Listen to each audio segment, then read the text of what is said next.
you, Malika. A spectacular Saturday afternoon in New York City.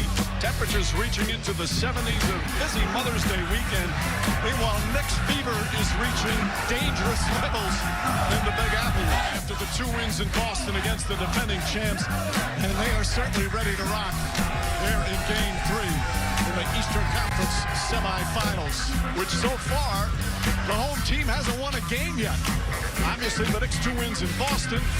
Meanwhile, Cleveland winning in Indiana to get themselves right back in the series last night. And good afternoon, everyone, with Richard Jefferson and Doris Burke. Mike Green on hand. Lisa Salters with us as well. Wow, this has turned into quite the compelling series after what happened in Boston. 2 terrific comebacks, 2 painful collapses by the Boston Celtics, and now we're in New York for the next 2 games. Let's start with Boston, DB. They're in a little bit of a hole right now. How do they dig themselves out?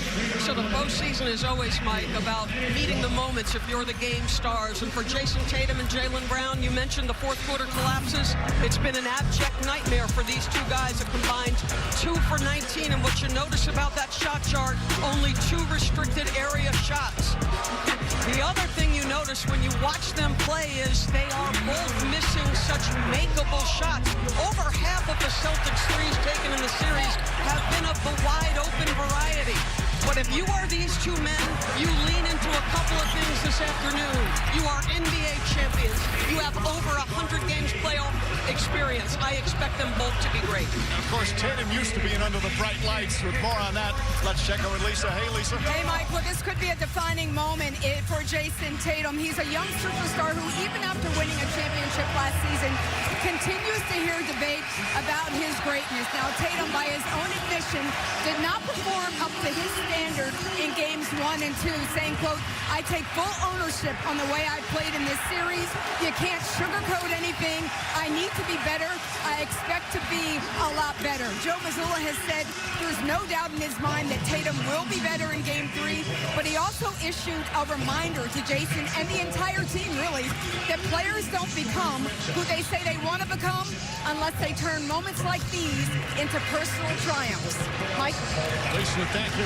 As for the next 2 gritty, resilient wins in Boston, all season long they've been an elite offensive team, but they've done it with defense. They've done it with defense, and that's what you need in the postseason. The offense will come and go, but you need elite defense. And I want you to look at Mikal Bridges. They bring him in the offseason. What does he do?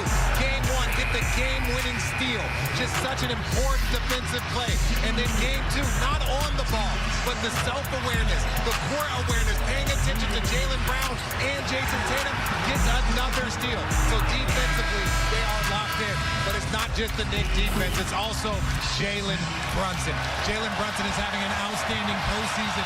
He has outscored the Celtics in the clutch by himself, 14-12, and that's why the Knicks are up 2-0.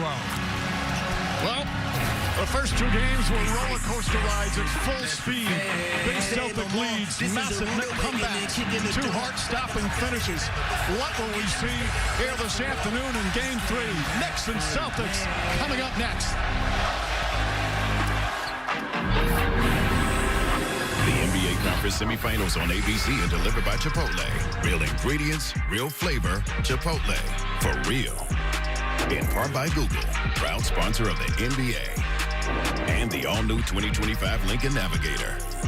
This presentation of the NBA playoffs will continue after this message and a word from our ABC stations.